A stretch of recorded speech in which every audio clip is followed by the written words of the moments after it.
പ്രപഞ്ച സൃഷ്ടി. പകലും രാവും തമ്മിൽ വേർതിരിക്കുവാൻ ആകാശവിതാനത്തിൽ വെളിച്ചങ്ങൾ ഉണ്ടാകട്ടെ. അവ അടയാളങ്ങളായും ഋതുക്കളായും ദിവസവും വർഷങ്ങളും തിരിച്ചറിയുവാനും ഇരിക്കട്ടെ. ഭൂമിയെ പ്രകാശിപ്പിക്കുവാൻ ആകാശവിതാനത്തിൽ അവ വെളിച്ചങ്ങളായിരിക്കട്ടെ എന്ന് ദൈവം കൽപ്പിച്ചു. അങ്ങനെ സംഭവിച്ചു. പകൽ വാഴേണ്ടതിന് വലിപ്പമേറിയ വെളിച്ചവും രാത്രി വാഴേണ്ടതിന് വലിപ്പം കുറഞ്ഞ വെളിച്ചവും ആയി രണ്ട് വലിയ വെളിച്ചങ്ങളെ ദൈവം ഉണ്ടാക്കി.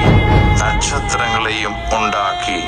ഭൂമിയെ പ്രകാശിപ്പിക്കുവാനും പകലും രാത്രിയിലും നിയന്ത്രിക്കുവാനും വെളിച്ചത്തെയും ഇരുളിനെയും തമ്മിൽ വേർപിരിക്കുവാനുമായി ദൈവം അവയെ ആകാശവിതാനത്തിൽ നിർത്തി.